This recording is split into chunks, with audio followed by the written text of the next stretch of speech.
The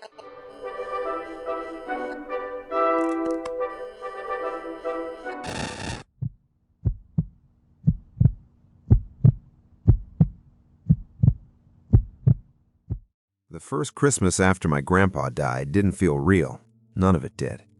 I was 17, old enough to understand death, but still young enough to feel like something had gone wrong with the order of things. He'd passed away in August, and by December, everyone around me had decided it was time to move forward, even though I hadn't figured out how. Christmas morning came anyway. I remember sitting on the living room floor with my brother, backs against the couch, wrapping paper already piling up around us. The tree lights were on, blinking softly, reflecting off the ornaments the way they always had. My mom was in the kitchen, pretending everything was normal. My dad was quiet, scrolling through his phone.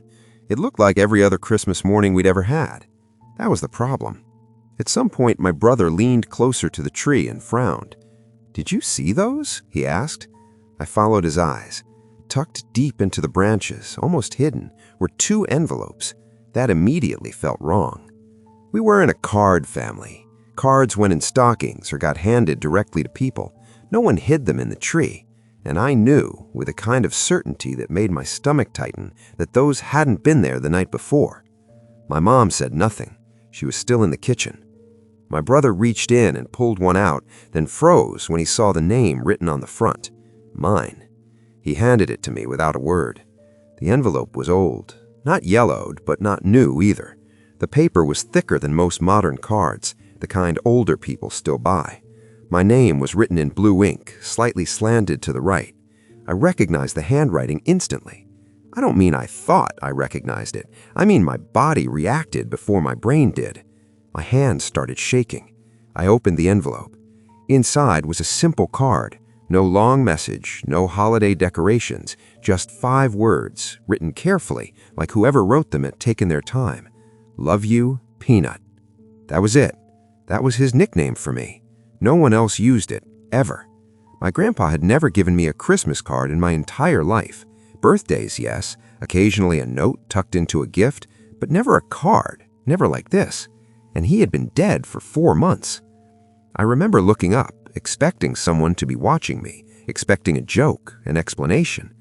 My brother was staring at the card like he was trying not to breathe. My mom walked in just then, wiping her hands on a towel. "What's that?" she asked. I held the card up. Her expression changed, but only for a second.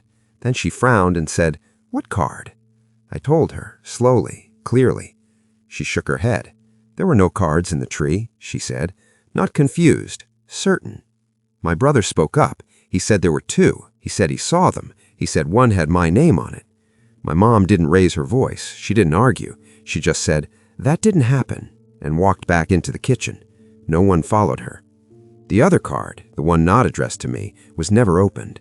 I don't even remember where it went. I remember thinking that was strange too, but my mind was stuck on the one in my hands. For the rest of the day, I carried it around without realizing it, set it down, picked it back up, like if I let it out of my sight, something else would change. That night I cried harder than I had since the funeral. Not because I was scared, because for a moment it felt like he knew how lost I was. Years passed. Life moved on. I moved out. Grief dulled into something quieter, something manageable. I didn't talk about the card much. When I did, my mom would change the subject. My brother would look uncomfortable, but never deny it.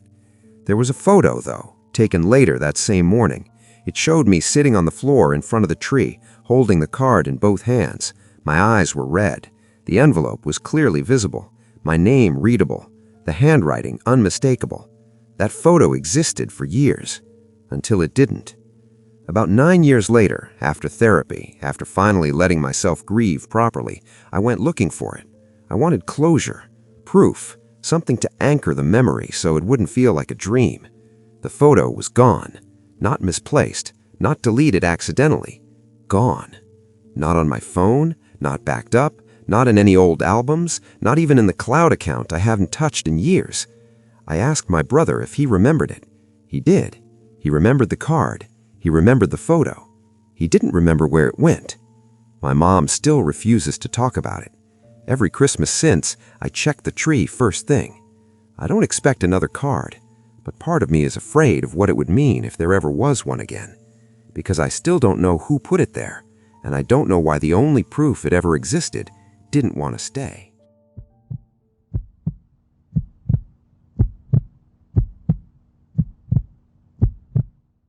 I didn't believe in bad years until that Christmas. Nothing dramatic had happened yet. No deaths, no accidents, no moment you could point to and say this is where things went wrong. It was just a long, exhausting year that seemed to drain everyone slowly. By December, we were all running on something thin and brittle. That Christmas Eve, my parents decided we'd stay home instead of visiting relatives.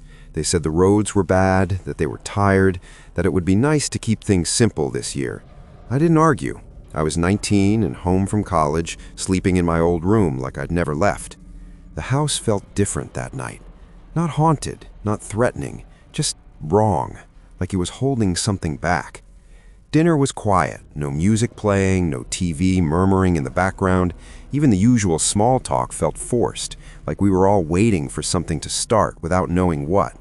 The snow outside muffled everything, making the house feel sealed off from the rest of the world. By 10 p.m., my parents went to bed. They said goodnight like it was any other night.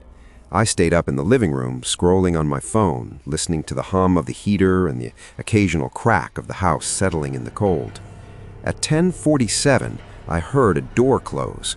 Not slam, not creak, close. A deliberate sound, the kind you only notice because it's too clean.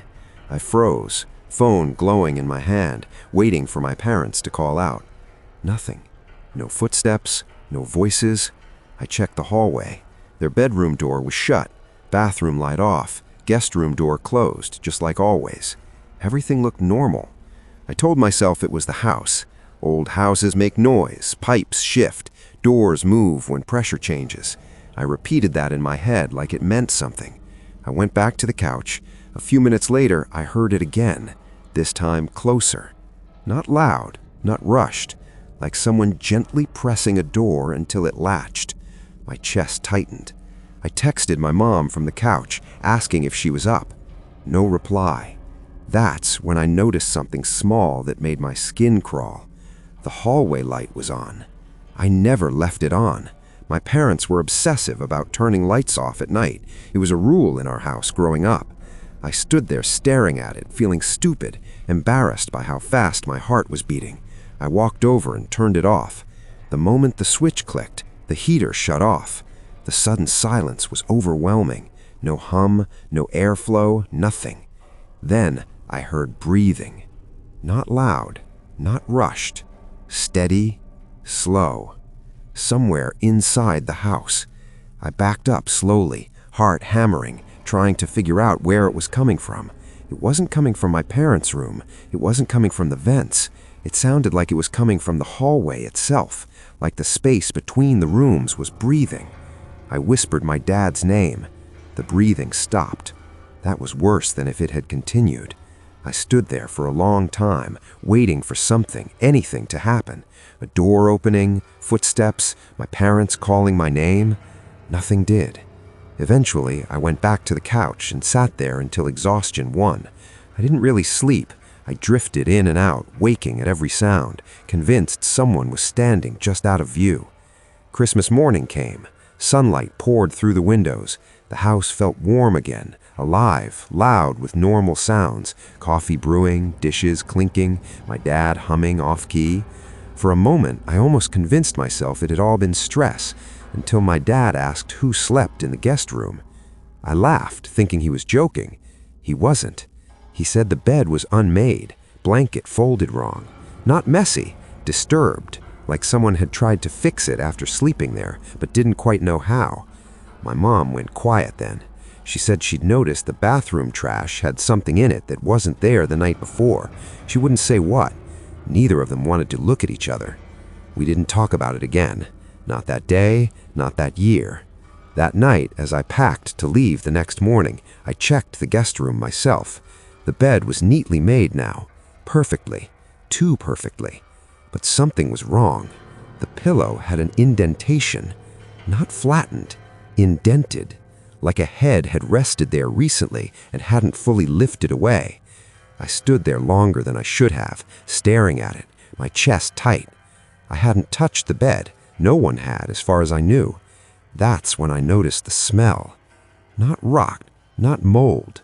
Warm breath, like someone had just exhaled into the room. I left that night.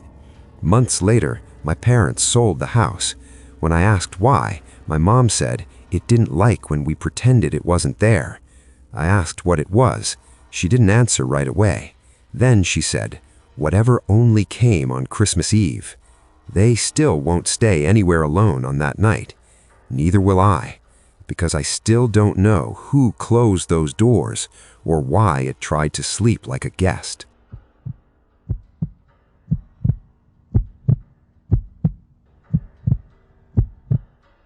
This happened during the week before Christmas a few summers ago, or at least that's how it feels when I think back on it now. The air had that early winter bite to it, not cold enough for snow, but cold enough that the city felt quieter than usual. Christmas lights were already up in most windows, storefronts were lit, decorations everywhere. The kind of week where everything looks festive, but the streets start emptying out earlier than normal.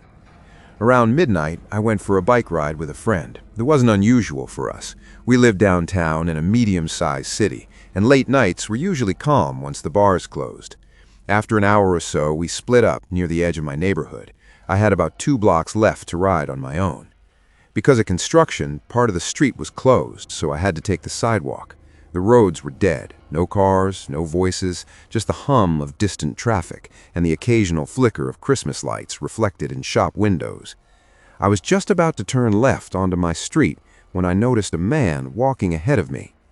He was alone, moving slowly, maybe in his 40s, a little scruffy but not homeless. He looked normal. That's what bothered me later. In that area, you expect certain things at night. He didn't stand out at all. The sidewalk narrowed near the corner, and I didn't want to startle him. When I got about 6 feet behind him, I said, "Hey, behind you." He stopped, turned around, and looked at me with pure hatred. Not confusion, not annoyance, hatred. His face twisted instantly, like I'd done something unforgivable. For a split second, we just stared at each other under the glow of a nearby Christmas decoration taped to a lamppost. I turned down my street. That's when he started screaming. Not muttering, not yelling from a distance, full-on screaming, calling me a fucking cunt, telling me he was gonna kill me. His voice echoed down the empty block, raw and unfiltered. No one came out, no lights turned on. Christmas decorations blinked quietly while he lost his mind behind me. I started pedaling faster. My house was right off the corner, but I didn't want him to see that. I didn't want him to know where I lived. So instead of stopping, I kept going and decided to loop around the block. I told myself once I came back around, he'd be gone. That's not the scary part. When I completed the loop and looked down my street again, my heart dropped. He was standing on my front stoop. Not pacing, not yelling, just standing there, facing the street, waiting, like he knew. He saw me ride past again. Our eyes met. He didn't say a word. He didn't move. The Christmas lights on my neighbor's house were glowing behind him, outlining his silhouette perfectly. It felt staged, intentional, like he wanted me to see exactly where he was standing. I didn't go home. I rode straight back to my friend's place and stayed there until morning. I texted my mom, shaking, explaining what happened. She told me to stay put and not go back alone. We decided not to call the police. At the time, it felt like there wasn't enough to report, just a man yelling, just bad luck. 2 days later, my bike was stolen from the alley behind my house. No other bikes were touched, just mine. That alley isn't visible from the street. You wouldn't know whose bike was whose unless you'd seen me ride it there, unless you'd followed me, unless you'd already been standing on my front stoop, looking straight at the place I lived. Every Christmas week since then, I think about that moment, about how fast he knew, about how he was already there, and how the street was decorated for the holidays, bright and cheerful, while something very wrong stood quietly in front of my door.